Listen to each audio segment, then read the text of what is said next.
¿Cómo están ustedes? Semana a semana nuestro canal tiene el agrado de estar en sus casas. Quiero, al partir de esta cita regional, agradecer las veces que me encuentro con gente que nos felicita por la forma como hacemos noticias, por la forma de los programas y por lo pluralista que es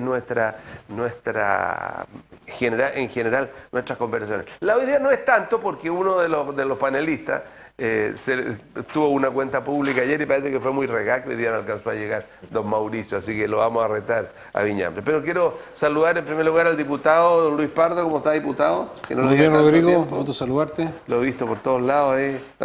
Y al diputado don Osvaldo, no sé cómo decirle, Urrutia el bueno, el Rutia el más o menos, el Rutia el menos peleador. A don Osvaldo Urrutia, ¿cómo le va? Hola, Rodrigo, ¿cómo están? Un cariñoso saludo a todas las personas que están viendo. Pero, porque el otro Rutia...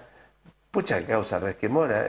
Yo creí que usted era jodido, pero el otro es más jodido, ¿eh? Sí, la verdad es que nos confunden harto y de hecho yo recibo muchas veces insultos por culpa de él. Por culpa de él en las redes sociales. Claro. Porque Ignacio, bueno, él es un hombre de campo, es muy campechano para decir. Es más momio que usted, digamos. No, yo diría que es más directo para decir, o más bruto para decir las cosas. Es más bruto, Claro. Llega y las larga, dice lo que piensa, no medita mucho. Pero qué bueno que me lo hayas preguntado, porque mucha gente aquí me confunden y piensan que a veces las cosas que él dice las digo yo. O sea, usted no Urrutia el bueno, el malo o el peor, no sabemos, pero es el otro Urrutia, no es el Urrutia. Él es el malo, dicen algunos, yo soy el peor. Y saludamos No a hay Urrutia bueno. Matías Mundaca. ¿Cómo le va, Matías? ¿Qué tal? Muy bueno, tenemos una muestra cristiano aquí porque estaba perfecta unida el gobierno con su aliado y me parece bien. Imagino que iremos a conversar de eso. Primero vamos a ver lo que dice Bernardo en un resumen de noticias y ahí conversamos de todo. Vamos con el resumen, señor director.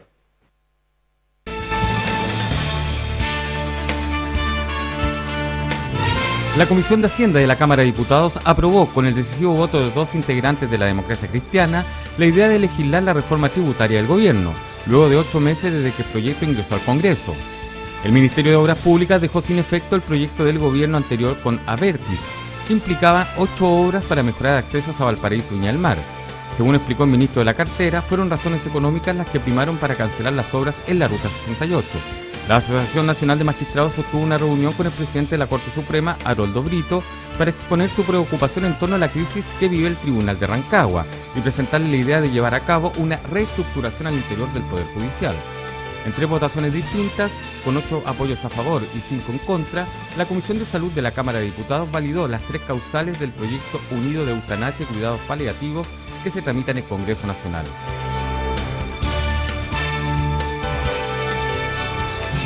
Bueno, ahí veíamos el resumen. Indudablemente que como decía Matías antes, creo que es una noticia. Yo personalmente nunca digo, o digo poco para que, como esto lo va a ver de Francia, el Tomás no me rete mucho.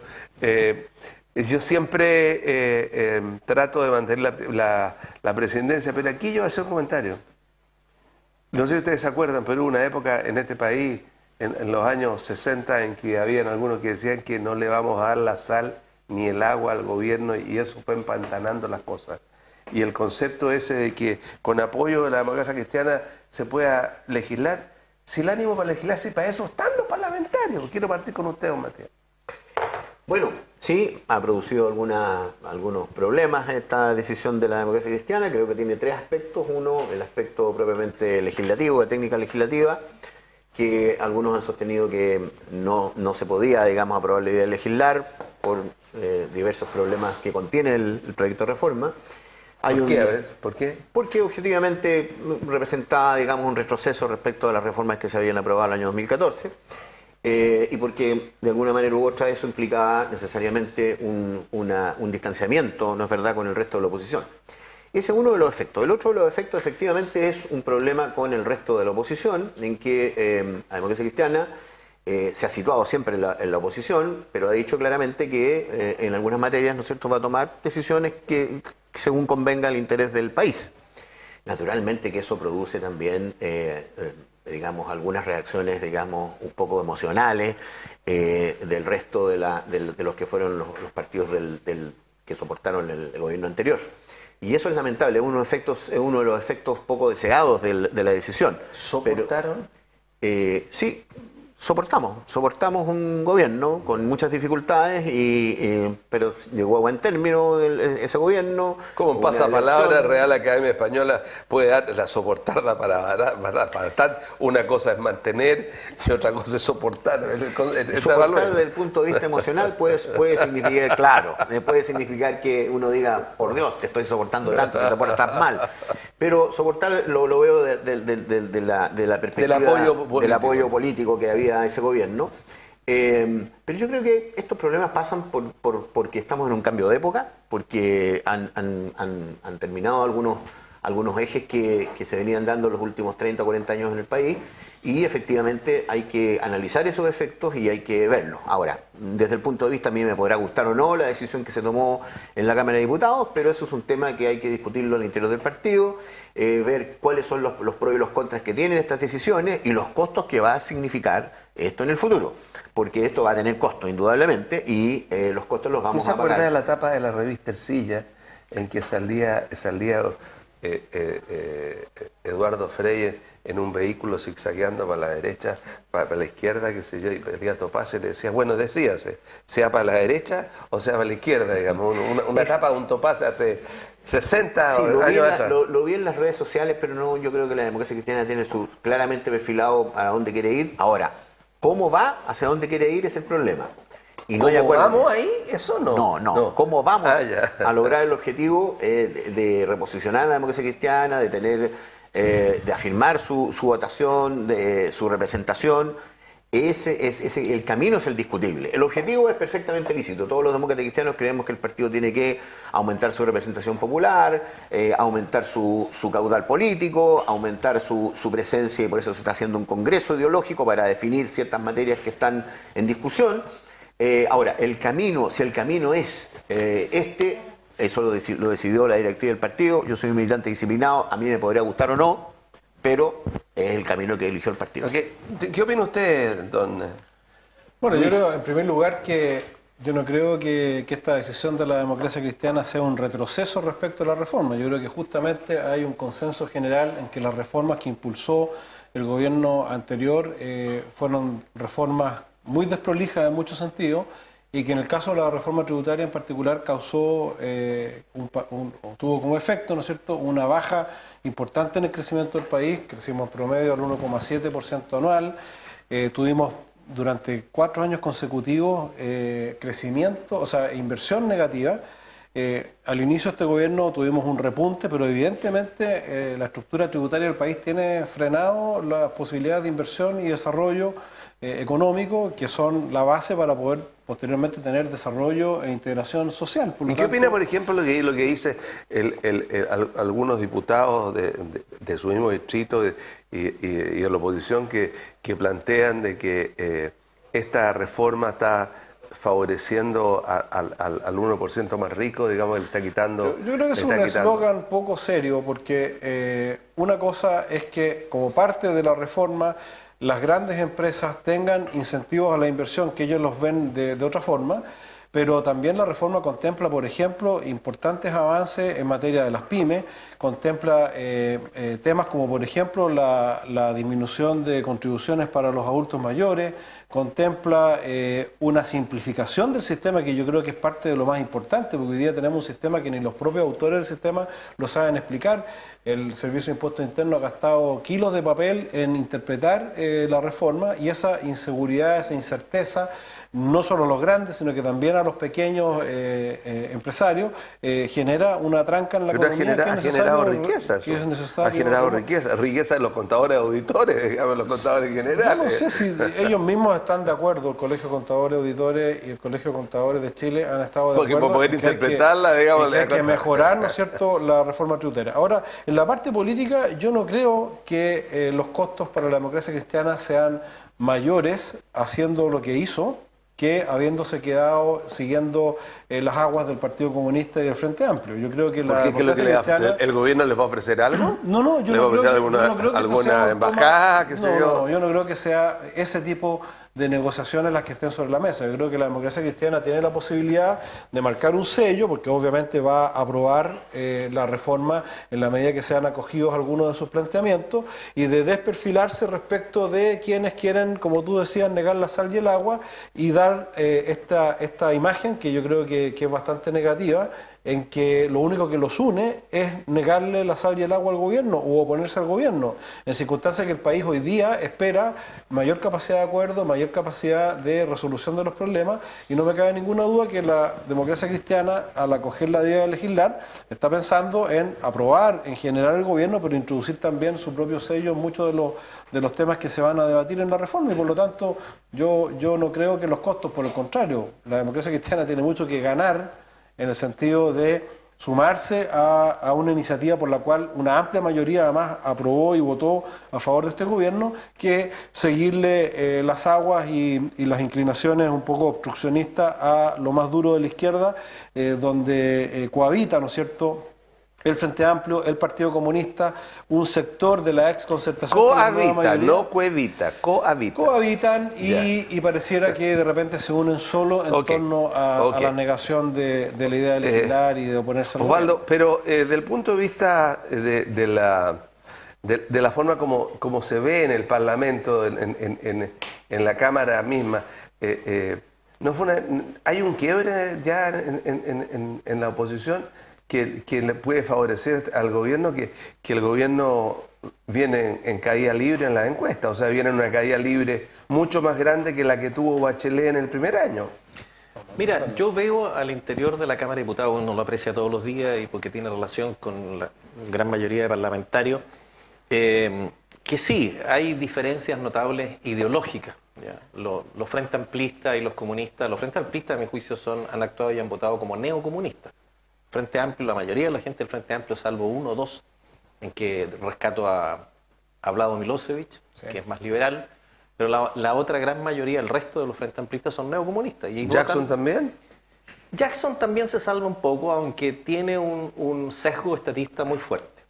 En votaciones triviales, que habitualmente las que votábamos todos los días, en los proyectos de resolución y en los proyectos de ley, uno ve que hay un sesgo muy fuerte hacia la izquierda. Y hay personas más sensatas que están en el sector intermedio, que hay algunos democristianos y también algunos radicales que no votan con el Frente Amplio, pero por una cuestión, no porque haya solamente un quiebre, sino por una cuestión de sensatez. Mira, los dos diputados que votaron la reforma tributaria al interior de la Comisión de Hacienda son dos diputados antiguos democristianos, sí, claro, sí, que han estado en esa comisión durante años. De hecho, Lorenzini la presidió. Lorenzini además tuvo, hay que recordarse que tuvo un quiebre muy fuerte con algunos presidentes de la concertación en materia presupuestaria en su oportunidad.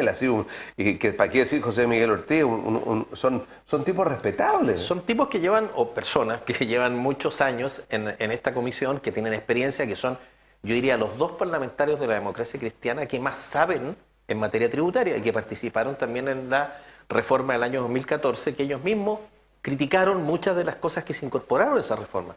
Por lo tanto, ellos yo creo que votaron en conciencia, más allá que por la intención de quebrar o no quebrar una alianza, sino dijeron que esto era mejor para el país. Los 4 pilares fundamentales que se pretenden incorporar en esta modernización tributaria es producto de los errores que se cometieron en la anterior reforma y que trajo como consecuencia un bajo crecimiento económico, porque hubo menor inversión, no se recaudó lo que se esperaba recaudar, y finalmente eso tuvo un efecto muy dañino en el empleo. Hoy día lo que se pretende es revertir eso. Y primero, promover el emprendimiento. Lo que queremos es que el país vuelva a crecer a tasas que permitan que haya inversión. ¿No cree que fue demasiado arriesgado las promesas del ministro Larraín y de otros del crecimiento al principio del gobierno? Vamos a tener un crecimiento de tanto y que se ha venido abajo, pero digamos se le vino toda la estantería abajo. Mira, si logramos aprobar la reforma tributaria en los términos que está planteada, porque hoy día lo único que se aprobó fue la idea de legislar, o sea, estamos en la puerta, recién hemos cruzado el umbral de la puerta, adentro pueden pasar muchas cosas, ahora viene la discusión en particular, artículo por artículo. La reforma es un proyecto largo. 250 artículos. 250 artículos, y después de eso hay que llevarlo a la sala, y de la sala hay que llevar a un proceso similar en el Senado. Entonces podemos demorarnos fácilmente 6 meses, 8 meses, un año.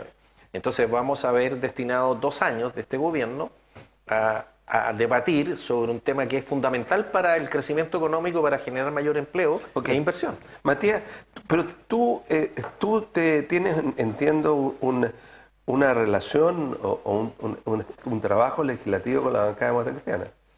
Tengo algunas relaciones con algunos diputados de la democracia cristiana, pero a mí me parece que hay que dejar bien claro ante la opinión pública que no se trata aquí de echarle la culpa a la reforma de la presidenta Bachelet de la baja en el crecimiento económico que se ha producido en este último año. Eso es responsabilidad del gobierno actual, no del gobierno de la presidenta Bachelet. Pero es 3 veces el de la presidenta Bachelet, pues. O Pero sea, el año pasado llegamos al 4% y en el otro estoy un promedio menos alrededor del 1%. Por eso si digo, a ese 1 de la presidenta Bachelet promedio me estoy refiriendo, no al 4%, que fue 4 veces el de la presidenta Bachelet. Por eso digo que las cosas hay que tomárselas con mucha calma, porque objetivamente de lo que se trata aquí es que hay circunstancias externas y internas que influyen en el crecimiento de los países. Y por eso es que no hay que decir que un instrumento de recaudación, o de financiamiento del Estado, es el único instrumento que existe para fortalecer el crecimiento de un país, porque eso no es así.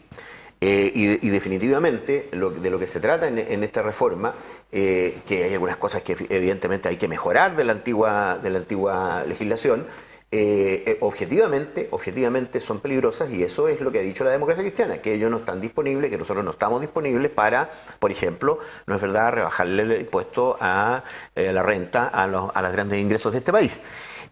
Nosotros no estamos disponibles para, de alguna u otra manera, aumentar la carga tributaria a las personas comunes y corrientes.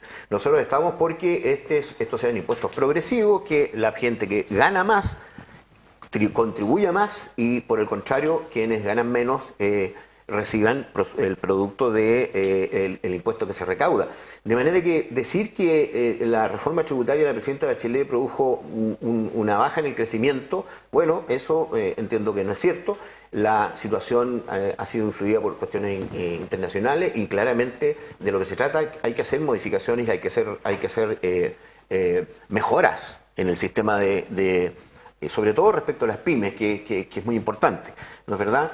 Aumentar el número de pymes que puedan entrar en un sistema de tributación simplificada y pagar menos impuestos, eso es importante. Las pymes dan mucho empleo en este país. No son los grandes empresarios los que dan gran cantidad de empleo en este país, sino que básicamente son las pymes. Y eso es el mensaje que la democracia cristiana quiso hacer entender. No lo han entendido todos. Viene la discusión en particular. ¿Por qué no se hizo en el gobierno anterior la facturación electrónica entonces? Que ahí hay una cantidad enorme de ingresos, de mejoramiento del ingreso fiscal. De la recaudación, claro. Sí, claro. Es un tema también de que están o no preparadas, ¿no es verdad?, las pymes para enfrentar un proceso como ese. Y es un problema, porque las pymes realmente tienen problemas no solamente para financiarse, porque efectivamente el crédito que se hace en la banca privada es muy complicado para ellos tienen que endeudarse en un sistema paralelo que son los factoring, que es carísimo, tienen problemas para pagar los impuestos, tienen problemas para pagar las imposiciones, tienen problemas para llegar a fin de mes. Las pymes son el motor de este país, y eso es lo que es lo que nos preocupa, que efectivamente la mayor carga tributaria se la lleven los que ganan más. Ok. ¿Diputado? Bueno, yo creo que justamente el instrumento de recaudación no es la única herramienta, pero evidentemente la reforma tributaria de la presidenta Bachelet generó un trancazo en la economía. El país no había tenido en los últimos 30 años la experiencia de tener crecimiento negativo durante 4 años consecutivos. No había tenido las tasas de crecimiento que hemos tenido durante los 4 años de la presidenta Bachelet, y efectivamente la condición internacional también influye. Pero ahí es cuando uno tiene que mirar cuánto crece el país respecto del mundo. Y durante los gobiernos de la presidenta Bachelet crecimos siempre bajo el promedio del mundo. Y durante el gobierno de Sebastián Piñera I y durante lo que va de este gobierno hemos crecido por sobre el promedio del mundo. Entonces yo creo que aquí lo importante es centrarnos en cómo mejorar el sistema tributario para que el país recaude lo que necesita para cumplir la función social, pero al mismo tiempo también para que se incentive la inversión. Y ahí dividir la discusión entre grandes y chicos a mí me parece que es algo que, claro, que puede que desde el punto de vista político rinda fruto. A todo el mundo le gusta pegarle a los grandes y hablar bien de los chicos, independientemente que después legislen y el trancazo afecte principalmente a los chicos, porque los grandes siguen teniendo recursos y los que pasan y padecen el desempleo empleo, las pymes que padecen la falta de liquidez, son los que pagan las consecuencias de estas políticas discutidas a partir de eslogan como los grandes y los chicos. Yo creo que hay que buscar una reforma tributaria que genere incentivos a la inversión, y ahí necesitamos la inversión de los grandes, de los medianos y de los chicos, y que genere condiciones, ¿no es cierto?, para especialmente las pymes poder desarrollarse con mejores potencialidades. Yo le pregunto, en la región, por ejemplo, ¿cuál ha sido el impacto? Si uno mira en el último año, la región se ha estancado. En la región hemos tenido, respecto del resto de las regiones, impactos importantes. Hay por un lado el tema de la sequía, que ha afectado seriamente todo lo que es nuestro potencial agrícola, y nosotros somos una región que, a pesar de ser relevante el tema de los servicios, tenemos también una dependencia muy fuerte de la minería. Entonces, hay una serie de factores que pueden explicar por qué la región ha tenido un impacto mayor, ¿no es cierto?, que el resto del país. Pero lo que estamos viendo en materia de reforma tributaria son condiciones generales, son condiciones estructurales para que tengamos mayor inversión. Y cuando esas condiciones no se dan, las inversiones no llegan, y si las inversiones no llegan o no se materializan, no se traducen en mayor empleo. Entonces yo creo que es todo un conjunto que hay que mirarlo serenamente, hay que mirarlo desde luego vamos a tener diferencias, pero tratar de basarnos lo más posible en la evidencia, más que en el eslogan de a quién beneficio perjudica la reforma. Se trata de que perjudique a nadie y que beneficie el crecimiento del país, para que ese crecimiento se traduzca en el beneficio social que todos aspiramos. Diputado Urrutia, pero usted desde el punto de vista usted antes estuvo en una municipalidad, conoce cómo es el impacto del crecimiento o descrecimiento de la inversión regional en el desarrollo de los proyectos municipales. ¿No siente que este primer año la región del gobierno de Piñera está al debe? No, mira... Pero miremos objetivamente, digamos, los problemas del MOB, que lo que veremos después, lo que significa la línea España. Porque son dos cosas distintas y no tienen que ver con tributo. Y yo quisiera... Pero si las platas provienen de los tributos, sí, si no, sí, sí. no hay ninguna, sí, no hay ninguna otra parte de donde provengan. No. Hay muchas platas que llegan por sistema de concesiones, como la Ruta 68, por ejemplo, que no es tributo. Okay. Y en el tema de las pymes yo quiero enfatizar que esta modificación a la reforma de la reforma tributaria busca precisamente apoyar a las pymes. En el artículo 14 ter de la reforma del año 2014 lo que se pretendió era beneficiar a las pymes con un sistema que se llamó de tributación simplificada. Pero el gran fracaso de esa reforma fue que menos de un cuarto de las pymes, estamos hablando pequeñas y medianas empresas, se acogió al sistema de tributación simplificada. Menos de 150.000. No, pues es mucho menos. Mucho menos. Las pymes son alrededor de 600. No. Son como 200.000. Y de esas... ¿200.000? Sí. Siempre se ha hablado de que son muchos más. Podemos revisarlo, pero Ya. Lo que yo sé es que menos de un cuarto, y eso es un dato objetivo, que menos de un cuarto, este es un dato que me dio el Servicio de Impuestos Internos, se acogieron al sistema planteado en la reforma anterior. Y 3/4, o sea, más del cercano al 80%, se acogió al sistema de renta atribuida, lo que significó que tuvieron que tributar no solamente por las utilidades retiradas, sino que por todas las utilidades. Y eso, como tú sabes, como buen economista, afecta la inversión y el ahorro y obliga a las pymes a endeudarse, como tú decías, con los factoring o en la banca. Muchas no les dan crédito, por lo tanto no pueden... Terminan algunas con prestamistas. Terminan ya en lo peor de lo peor, bueno, para sobrevivir. Uno de los ejes fundamentales, de los pilares fundamentales de esta reforma es precisamente fortalecer las pymes y evitar y terminar con todas aquellas distorsiones que se generaron en la reforma del año 2014 y que le ha hecho mucho daño. Son 900.000 las pymes. 900.000, yo me equivoco, pero bueno, pero tú te referías seguramente a las medianas, que son... Yo estaba hablando, yo hacía 150.000, calculaba 600.000 el tema de las pymes. Pero hay otra cosa re importante que independientemente de esos pilares que sean fundamentales, como apoyar fuertemente a las pymes, hacer un sistema tributario más justo, que dos personas que tienen los mismos ingresos paguen lo mismo, con situación que hoy día no se da. Porque además con el sistema atribuido, cuando tú pagas por el total de las utilidades y además cuando pagas la renta personal, tienes una sobretasa de un 9%. O sea, hoy día las pymes están pagando más, pagan un 35 más un 9 prácticamente. Entonces, eso no es justo. Entonces, más justicia tributaria. A los que ganan más van a pagar lo mismo que pagan ahora, nadie se les va a beneficiar a ellos. Lo que buscamos es las pymes, que como tú decías son el gran motor del desarrollo, haya más pymes, más emprendimiento, más ahorro, más inversión y más crecimiento. Gracias, diputado Urrutia, diputado Pardo, gracias, Matías Mundaca. Vamos a ir a una pausa, la pausa es breve, estamos aquí en su cita regional en Quinta Visión, ya volvemos.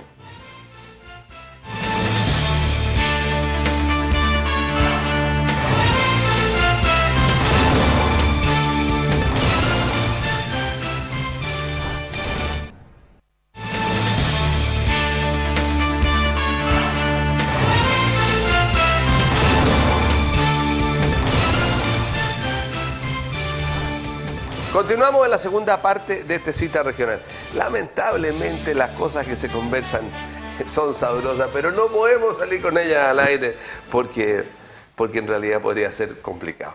Vamos a cambiar de tema. Quiero que conversemos un poco sobre la región principalmente y sobre esto que se ha dado por hablar de que en realidad habría un retroceso en lo que es la forma como se iban a desarrollar ciertas obras regionales, digamos, ciertas inversiones que el Ministerio de Obras Públicas se dio vuelta. Y también quiero tocar el tema no menor, porque yo lo encuentro de una gravedad espantosa, que las instituciones de Chile, la que faltaba en el Poder Judicial, del Poder Judicial bajo lupa del propio Poder Judicial, porque por palabras del presidente de la Corte Suprema, no solo que está investigando a la Corte de Apelaciones de Rancagua, sino que está todo el Poder Judicial en investigación.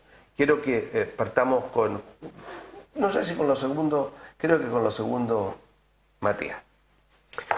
Bueno, sí, es preocupante lo que se ha sabido en esto que se ha denominado periodísticamente el desastre de Rancagua. Efectivamente, 3 ministros investigados y suspendidos por la Corte Suprema. Con abrazo en foto salía inclusive. No son, claro, no son una buena noticia. Pero es producto de un sistema que hace mucho rato que los operadores del mismo vienen señalando que no puede continuar así en el siglo XXI. Este es un sistema en que... ¿Por qué hay lobistas en el Poder Judicial? Porque hay lobistas, porque hay un sistema de besamanos. ¿Los hay? Los hay, siempre los ha habido. Hay un sistema de besamanos para los nombramientos, hay una injerencia del poder político también en los mismos, en los nombramientos, de manera que en los países más desarrollados generalmente hay una especie de autogeneración con un Consejo Superior que designa a los miembros del Poder Judicial.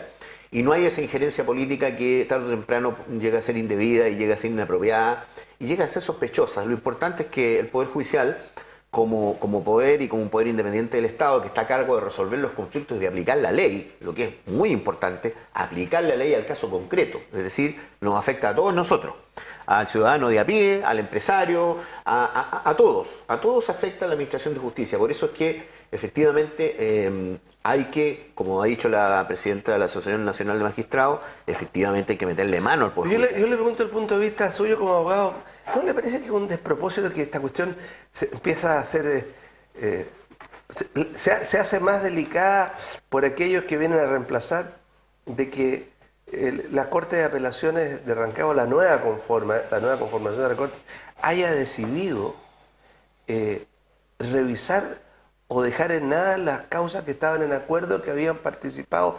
Es decir, ¿dónde está el concepto de la justicia? ¿Dónde está hay temas constitucionales? No me cabe en la cabeza. Lo que ocurre es que los tribunales superiores siempre han tenido una facultad correctiva y por lo tanto lo que se ha hecho ahí es tomar una medida de prevención, de transparencia. ¿En qué sentido? En el sentido de que en aquellos fallos donde había intervención de 2 o 3 de los investigados, para evitar cualquier sospecha de una posible injerencia, tráfico de influencia o derechamente cohecho, la Corte, no es verdad, decidió anular las vistas de esas causas y por lo tanto, al anular las vistas de esas causas, tienen que volver al estado de relación, es decir, al estado que se tengan que ver de nuevo por otro tribunal sin la integración de los ministros que la habían visto. Es una medida de transparencia que yo encuentro de una natural prudencia y claramente va en la línea correcta, en la línea de dar transparencia, ¿no es verdad?, a la administración de justicia. Así que desde esa perspectiva es normal. Yo creo que es conveniente que haya sido así y evitar cualquier manto de sospecha sobre esos fallos. Ahora, ¿no es el momento de pensar seriamente también en una reestructuración general del Poder Judicial y de pensar de que no haya una sola Corte Suprema? Que no haya una sola Corte Suprema en Santiago, sino que a lo mejor hayan Cortes Supremas regionales, una Corte Suprema para el norte, una Corte Suprema para el sur, es decir, una reestructuración. No es el momento de cambiarla, inclusive la forma como es la territorialidad de las Cortes de Apelaciones, de repensar una modernización del sistema judicial chileno. Sí, claro. Lo que pasa es que eso implica remover cimientos que tienen cientos de años. El concepto de la unidad de la jurisdicción es el concepto que tenemos nosotros en nuestra Constitución. De manera que intentar una reforma como la que me sugieres tú, Rodrigo, necesariamente... No, pongo en la mesa, no. Yo pongo en la mesa de pensar en momentos en que se producen las quebrazones, qué sé yo, son los momentos en que hay que limpiar, a lo mejor ordenar las cosas en el armario de manera distinta. Pues. Sí, naturalmente. Yo encuentro que, por lo menos desde el punto de vista de la designación de los jueces, efectivamente tiene que avanzarse un sistema más perfeccionado, con menos injerencias de los otros poderes del Estado y por lo tanto hay que enfrentar esa reforma de una vez por todas. ¿Ha servido las academias judiciales, cree usted? Partamos por usted. Sí, a ver, yo coincido con Matías en el sentido de que la principal reforma que hay que enfrentar ahora es cambiar el sistema de selección de los jueces y de nominaciones, también de los notarios, ¿no es cierto?, de manera de... Porque aquí hay una arista de este caso que no está mencionada hasta ahora, que es el senador Juan Pablo Letelier, senador del Partido Socialista, que se reunió con el fiscal nacional para abogar de alguna manera por los jueces investigados, que tiene fotos hoy día que se conocen, donde él se reunía con esos jueces, y por lo tanto creo que esa relación totalmente impropia que está quedando en evidencia a tal punto que parlamentarios del Partido Socialista están pidiendo que el senador Letelier sea sometido al tribunal del partido. A ver, yo le voy a responder, le voy a interrumpir y voy a hacer la interrupción, le voy a responder lo que respondió el diputado, el senador Letelier. ¿Y qué pasa si publican una foto que debe tener de Sebastián Piñera con los condenados, señores Lavín y Delano, que fueran amigos de sus socios? Es absolutamente... O sea, es decir, a ti te pueden tomar una foto y la foto no significa nada. Yo no tengo nada que defenderte, pero estoy poniendo el tema justamente. Aquí hay dos hechos que no son comparables con la eventual foto de Sebastián Piñera con algún ciudadano cualquiera que haya sido posteriormente condenado. Aquí hay un senador que sostuvo una audiencia con el fiscal nacional y que trasciende, y se sabe hoy día que esa audiencia tenía por objeto suavizar, ¿no es cierto?, las indagatorias respecto de estos jueces que están involucrados en algo. Yo no entiendo que es una audiencia con el fiscal sea pasó. Pero de eso se le está acusando por parte de su propio partido. Pero precisemos porque si yo conozco a Jorge Aut, tengo especial afecto, consideración y respeto por una gran persona, un gran fiscal, un gran abogado de mi Universidad de la Católica. Yo no estoy diciendo que el concepto de la interpretación de esa reunión, diputado. Yo no estoy diciendo que Jorge Abbott haya cometido ningún ilícito. Estoy leyendo. Al descaro de ir a pedir una según cita acusa fiscal. mediante una misiva el parlamentario del propio Partido Socialista, luego de una reunión que tuvo Letelier con el fiscal nacional, en la que abordaron la indagatoria a los ministros del Tribunal de Alzada.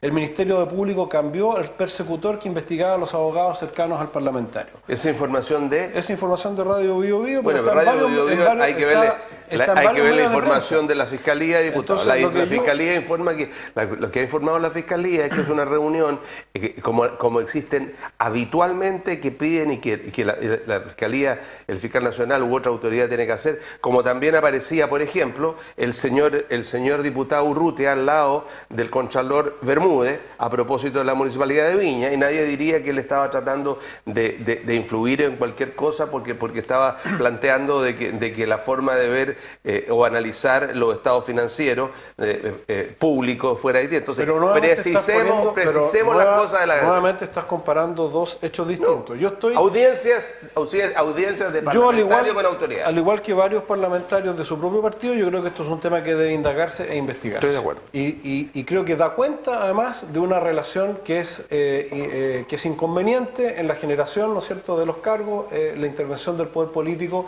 a través de métodos institucionales, pero que a lo mejor esas instituciones son las que tenemos que mejorar y perfeccionar para que los magistrados sean nombrados mediante un sistema de selección y de asignación similar a la alta dirección pública y donde no tengan intervención los políticos. Porque resulta que el senador Letelier nuevamente aparece en escenas y en manifestaciones de convivencia, de camaradería con estos magistrados, no se sabe si él tuvo influencia o no en la nominación de esos magistrados y posteriormente aparece en una reunión donde se abordó, según la versión hasta ahora conocida, el tema. ¿En qué sentido se abordó? Bueno, tendrán que explicarlo ellos, pero esa es la relación que yo digo que está mal. Okay. Y por lo tanto, coincido que no se puede hacer más de una Corte Suprema porque se pierde el principio que rige, ¿no es cierto?, la unicidad en este caso del derecho, pero sí hay que construir, o más que construir, hay que generar más cortes de apelaciones. Por ejemplo, en San Felipe y Aconcagua necesitamos una corte de apelaciones distinta para dar un mejor servicio a la ciudadanía. Diputado, yo lo mencioné como una manera de que encuentro legítimo en que un parlamentario vaya ante una autoridad y plantee, digamos, dentro de los canales normales, preguntas y cosas como lo que usted fue al Contralor del MUES. ¿Usted quiere referirse a eso o continuamos con el tema? No, mira, yo creo que mientras estas cosas se hagan con total transparencia, yo no fui a hablar exclusivamente del caso Viña, yo le fui a plantear ni en el caso como lo hizo el senador Letelier, que entiendo que fue a pedir que terminaran al menos o pararan la investigación que se estaba haciendo con algunos miembros de la Corte de Apelaciones de Rancagua, lo que me parece impresentable. Y en este caso yo le fui a decir al Contralor que a mí me parecía que habían errores metodológicos al calcular el déficit de la municipalidad. ¿Por qué? Y que si eso se repetía en todos los municipios, había un criterio uniforme, no lo había. Porque a mi entender, la forma que lo habían hecho estaba equivocado. En primero, porque no habían calculado el saldo inicial de caja. Segundo, porque no habían considerado un año móvil y habían considerado un 13 año meses. de 13 meses. Y tradicionalmente se hacía con un año que se llama móvil, porque se hace con el cálculo del déficit final. Se hace Que hasta el 31 de enero. No, se hace desde el mes de diciembre del año anterior hasta el mes de noviembre del año siguiente. Esos son 12 meses los que se comparan. ¿Por qué? Porque la mayor cantidad de facturas llegan en vez de que se deben pagar con diciembre, llegan en enero. Y además cuando llegan, además no se pueden ingresar como facturas de vengada porque no tienen el visto bueno de los hitos que comprueban si el servicio fue dado o no. Y porque tampoco consideró los ingresos de vengado, pero sí los gastos de vengado. Y porque en el gasto... Para que la gente entienda, hito, inspectores, técnicos... Sí, mira, este es un tema técnico que yo lo conversé con auditores, conozco auditores que se dedican a la contabilidad gubernamental, me informé bien del informe y fui con eso y se plantearle, yo creo que aquí se cometieron errores metodológicos y hay diferencia en la cifra y eso es lo que le planteé. Okay. Y él vamos quedó, al tema judicial. Y él quedó de revisarlo porque me encontró razón en algunos términos. Y además porque considero que el Contralor no es una persona infalible, es un ser humano. Los Contralores regionales, que son los que emitieron el informe, no es el Contralor nacional, cometen errores y de hecho la Contraloría se ha equivocado en el último tiempo en forma sistemática en varias cosas. Se equivocó hasta para destituir a la subcontralora, se equivocó con el supuesto fraude de Carabineros en la mutualidad de Carabineros que no era verdad, y anunciaron con bombo y platillo que habían 23.000 millones perdidos y resulta que estaban mal contabilizados, o se equivocaron con el tema del aborto, que perdieron la causa en el Tribunal Constitucional. Entonces, no es infalible. Y había que... natural. Y yo por eso, porque consideré que no era infalible y que no tenía la razón... Nadie es infalible. Para los católicos el Papa, y en materia somos seres humanos y todos nos podemos equivocar, y yo con mucha caballerosidad y con total transparencia, porque el mismo día que fui a hablar lo publiqué en mi Facebook. Me pareció muy bien. Me senté con él, le llevé los documentos, le dije, mira, yo creo que usted ha cometido los siguientes errores. Estos son los errores que yo creo que ha cometido. A mí me parece que el déficit no es ese monto, por favor revíselo. Y que vamos a tener una nueva reunión para conversar sobre el tema. Y con respecto a lo otro, yo quisiera decir, comparto en gran medida lo ya que... no alcanza, ya hagámoslo a la otra vuelta. Yo creo que fíjate esto, que es bueno que esté ocurriendo en Chile, muy bueno. Porque nos estamos dando cuenta de que Chile sí es un país corrupto. y que las leyes de transparencia que se aprobaron en el Congreso hace ya casi 8 años, y que fueron incluso planteadas por nuestro propio partido, uno de los grandes promotores de las leyes de transparencia fue Hernán Larraín, actual ministro de Justicia. Él fue uno de los defensores de las leyes de transparencia, a las cuales algunos se oponían. Y estoy hablando hace 8 años atrás. Y es bueno para el país que haya transparencia. Okay. Lo que pasa parlamentario, bueno, ¿para qué decir su propio partido, diputado? Que hoy día hay una pérdida de confianza por la cantidad de delitos, de malversaciones, de cosas absolutamente impensadas, no solamente en el Parlamento, en la Iglesia Católica, en las iglesias en general, en la Iglesia Protestante, en los carabineros, en el Ejército, en todos lados. Entonces, y ahora en el Poder Judicial. Por eso yo me estaba refiriendo al tema de la reestructuración. ¿Continuamos con ello, si quieres? Sí.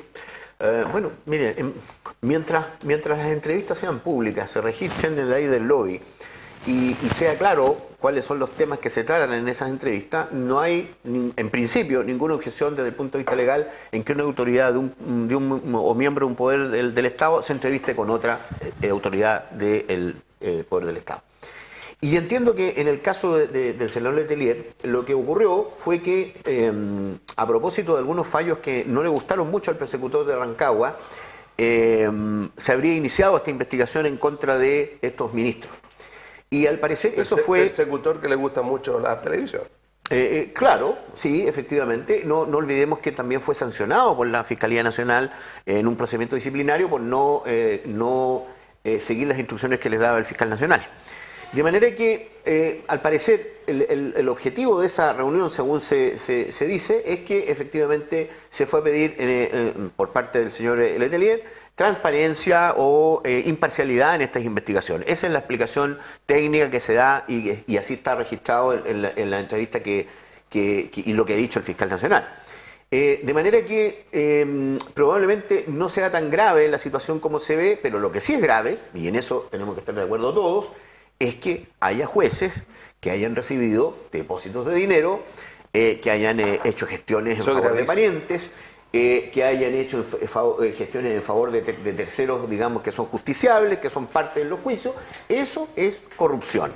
Y eso hay que investigarlo, por supuesto, y sancionarlo duramente, porque uno de los pocos poderes del Estado que tiene que tener la mayor aceptación y credibilidad entre los ciudadanos de una república democrática es el Poder Judicial, porque es el que aplica la ley al caso concreto. Así es. Así que eso yo creo que hay que abordarlo, hay que arremangarse las manos, las mangas, y hay que meterle mano al tema del Poder Judicial luego, pronto. El problema es que hay que ponerle en mano a todo, porque el problema es que quienes redactan las leyes, digamos, hoy día el Parlamento, no es creíble por la gente. La gente realmente desconfía y piensa de que todos son ladrones, que todos son sinvergüenzas, que todos son abusadores, que todo el mundo es sujeto de desconfianza. Este es nuestro Chile. Entonces eso es lo grave. Bueno, pero es que lo que ocurre es que esto es un fenómeno que ya hace más de 10 años que muchos autores lo anunciaron. El hecho de que exista libre acceso a la información, que existan las redes sociales, que exista 5.000 medios de comunicación y de opinión, va a hacer que la sociedad se transforme en un travestismo. Aquí lo que estamos presenciando es un striptease de la sociedad chilena. Eso es lo que ocurre.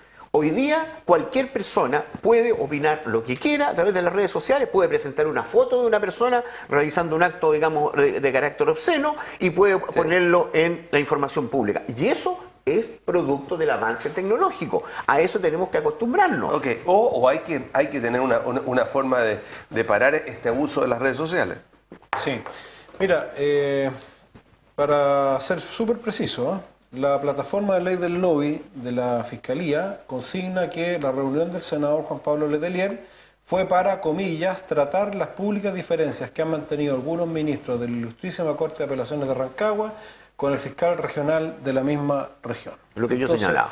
Entonces, lo que dice Matías es cierto. Uno puede reunirse con cualquier autoridad o con cualquier persona y en la medida que sea público y transparente no debiera revestir ningún problema. Pero vuelvo a decir, a mí me parece imprudente que un senador de la República, que es amigo de los investigados, como consta en las fotos, ¿no es cierto?, que se han conocido, se reúna con el persecutor nacional bajo este, esto estoy leyendo un título oficial. Con todo respeto, diputado. Y por lo tanto, me parece que a lo menos imprudencia. Pero con todo respeto, diputado, yo le quiero decir que hay que tener mucho cuidado. Así como usted está reculando de lo que dijo al principio. No estoy reculando, no, estoy reafirmando porque tú está me precisando, en duda perdón, la razón. Diputado, está precisando lo que dijo anteriormente que no era preciso.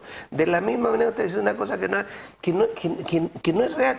A uno se saca fotos y le sacan fotos y va a actividades con fotos que pueden ser interpretadas de diferentes maneras. La foto no significa nada, tiene un contexto, hay que entender aquello. Yo no defiendo, estoy hablando quiero volver a lo que dice el abogado. El concepto que tiene con las redes sociales, se puede decir cualquier cosa de todo el mundo. Bueno, lo que yo estoy señalando, y no estoy diciendo cualquier cosa, estoy precisamente porque tú cuestionaste el sentido de la reunión, estoy leyendo lo que la ley del lobby dice, que está bien, la lo acabamos de escuchar. Tuvo que ver con el hecho que estamos discutiendo. Y al sí, igual, yo no quiero discutir, pero no sé, si un problema de interpretación de las profesiones distintas que tenemos. Yo no soy militar, yo soy ingeniero comercial, estoy en la Católica del Paraíso. Es muy preciso para mí, diputado. Es decir, una buena unidad, que usted también estudió allí, y quiere muy preciso entender de que lo que dice allí es que el parlamentario fue a plantear la diferencia que existía entre dos ministros y el fiscal en relación a lo que estaba pasando ahí. Nada más, no es que fue a defender a los ministros y de atacar al fiscal. Eso. Yo he dicho que dadas las circunstancias es imprudente una reunión de esa naturaleza. Okay. No estoy juzgando porque no tengo elementos para juzgar más. Estoy diciendo que es imprudente. Yo no me reuniría con un magistrado en medio de una causa judicial respecto de personas que conozco. Así sea, lo publique o no lo publique en la ley del lobby. Y esa imprudencia es la que están los propios parlamentarios cercanos al senador Letelier señalando. Ahora, respecto al tema de fondo, el tema de los socialistas, que lo tienen que resolver ellos, por supuesto, pero el tema de los socialistas no es tanto el tema de la reunión con el fiscal Abbott, porque como dijo y como tú viste en la página, está registrada. Y además está registrado el motivo. El tema son las relaciones que pudieran haber eventuales. Eso sí que te lo creo. La que después de esa reunión fueron removidos el fiscal Ares y el fiscal Moya, que eran los que estaban llevando la investigación. Que la Fiscalía Nacional a su vez dice que no tiene nada que ver con la reunión. Pero porque yo creo que el objetivo de esa reunión fue precisamente garantizar que las investigaciones que se iban a llevar a cabo, ¿no es cierto?, en contra de estas personas, de estos ministros, tuvieran objetividad. Pero le corresponde a un parlamentario ir a garantizar esa objetividad cuando tenemos una institución que es la Fiscalía Nacional, que se supone que su función es esa. El artículo 6 de la Constitución obliga a todo el mundo, inclusive a mí y a usted, a respetar la Constitución. Si en el principio de la Constitución está el debido proceso y la imparcialidad de los investigadores, es perfectamente posible que un parlamentario vaya y le pida a pedir que se respete una garantía constitucional. Nos queda muy poco tiempo, por eso, por eso mismo yo quiero hacer énfasis en lo que dije anteriormente, que esto es producto y en Chile se están develando muchos actos de corrupción en distintos organismos, como usted bien lo dijo. En Carabineros. Lo grave es que son las instituciones que uno respetaba. Sí, en los tribunales de justicia. Y inclusive debe seguir respetando. Y a mí me parece bien que se esté develando de que hay instituciones en que se ha cometido corrupción. Y en que en Chile hay corrupción. Nosotros nos jactábamos hace algún tiempo que Chile era el país menos corrupto de Latinoamérica. Probablemente lo sea, pero... Y probablemente lo sea. Pero sí tenemos corrupción. Y esa corrupción hay que atacarla. Y a mí me parece bien que en las redes sociales se devele siempre y cuando la persona que lo dice dé el rostro, ponga la foto y diga quién es. Cuando lo que pasa es que hay mucho en las redes sociales, hay mucha gente anónima que denuncia cosas que no son verdad. Lo encuentro eso, a mí personalmente las redes sociales, no sé si compartirán, creo que se han transformado en un asco, en la forma como insultan, Pero no las puedes prohibir. Su minuto final, abogado. Muchas gracias. Bueno, en verdad el tema que estábamos hablando es un tema que hay hace algunos años un gran jurista argentino, Eugenio Raúl Zaffaroni, actual miembro de la Corte Interamericana de Derechos Humanos, anunció. Y lo hizo aquí en Chile, en un congreso de Derecho Penal que hubo en la Universidad del Paraíso. Dijo, el tema de los años 2000 va a ser la relación entre el dinero y la política. Regular la relación entre el dinero y la política va a ser un dolor de cabeza para las próximas generaciones de políticos y de ciudadanos en el mundo. Y efectivamente lo es. Financiamiento ilegal de las campañas políticas, financiamiento ilegal de actividades, digamos, de carácter público, malversaciones de fondo, en fin, efectivamente tenía razón el profesor Raúl Zaffaroni en decir que efectivamente la relación entre el dinero y el poder es un problema. Muchas gracias. ¿No cree usted, diputado, que aquí hay un tema más grave aún? Que esto significa que los dineros de cosas ilegítimas como la droga, por ejemplo, también pueden estar metidos detrás de estas cosas.